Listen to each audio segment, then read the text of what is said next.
ایک آدمی نے ایک بہت خوبصورت عورت سے شادی کی۔ وہ ایک سرکاری اسکول میں ٹیچر تھی۔ ان کی زندگی بہت خوشگوار تھی، لیکن ایک ہی چیز جس کی کمی تھی وہ گاڑی کا ہونا۔ وہ بیوی کا خواب تھا۔ شوہر اپنی بیوی کے خواب کو پورا کرنے اور اس کو گاڑی خرید کے دینے کے لیے بہت محنت کر رہا تھا، لیکن وہ ایسا نہیں کر سکا اور یہی بات اسے غمزدہ کر رہی تھی۔ اس کی بیوی اسے تسلی دے رہی تھی اور ہر وقت اسے کہتی تھی کہ اللہ ہمیں گاڑی دے گا اور وہ سب کچھ جو ہم چاہیں گے۔ ہمیں صرف کام کرنے، پر امید رہنے اور دعا کرنے کی ضرورت ہے۔ کچھ عرصے بعد اس کے شوہر کو خلیجی ممالک میں سے ایک میں نوکری کی پیشکش ہوئی۔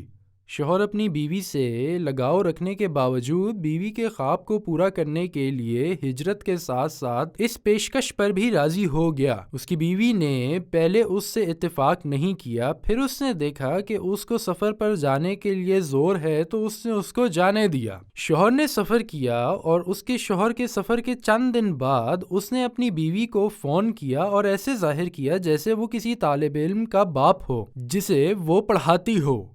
اس نے اس سے کہا کہ وہ اس کے بیٹے کو اس کے گھر میں ایک پرائیویٹ سبق دے اور وہ فیس اور تقرری پر بات کرنے کے لیے اس سے ملنا چاہتا ہے، لیکن بیوی نے اس پیشکش کو ٹھکرا دیا اور اس آدمی سے مضبوطی سے بات کی، اسے آداب کا سبق بھی دیا۔ ایک مہینے کے بعد اس کے شوہر نے ایک پرائیویٹ اسکول کے پرنسپل بن کر دوبارہ فون کیا اور اس نے اسے اس کے اسکول میں کام کرنے کی پیشکش کی، کیونکہ وہ بہت جوان اور خوبصورت ہے اور وہ اپنے اسکول کے استانیوں کو ایسا ہی چاہتا ہے، لیکن اس نے انکار کر دیا اور فون اس کے منہ پر کاٹ دیا۔ دوسری کال کو ایک مہینہ ہو گیا تھا۔ اس نے اپنی بیوی کو فون کیا، لیکن اس بار اس نے خود کو ایک امیر آدمی ظاہر کیا جو اسے اسکول کے سامنے دیکھ کر اپنے بیٹے سے منگنی کروانا چاہتا ہے، لیکن اس نے اسے بتایا کہ وہ شادی شدہ ہے اور اس کا شوہر اس کے لیے پوری دنیا ہے۔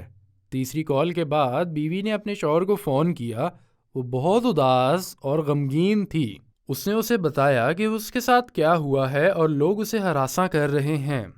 اس نے اسے بتایا کہ اس کے پاس گاڑی رکھنے کا خواب اب ختم ہو گیا ہے اور وہ اپنے شوہر کے ساتھ رہنا چاہتی ہے، اس لیے اس نے اس کو واپس آنے کو کہا۔ بیوی حیران ہوئی جب اس نے دیکھا کہ اس کا شوہر اس قدر ہنس رہا ہے اور اسے کہہ رہا ہے کہ وہ تینوں وقتوں میں فون کرنے والا خود ہی تھا اور وہ ہر بار اس کے رویے سے اتنا خوش ہوا تھا۔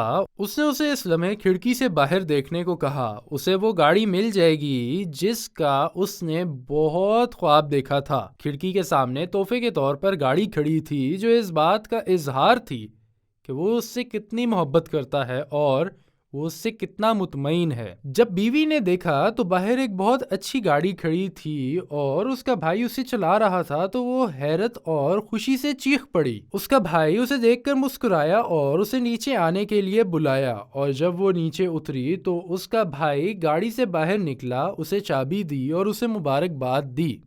ما يفتح الله للناس من رحمة فلا ممسك لها وما يمسك فلا مرسل له من بعده وهو العزيز الحكيم يا أيها الناس اذكروا نعمة الله عليكم هل من خالق غير الله يرزقكم من السماء والأرض لا إله إلا هو فأنى تؤفكون۔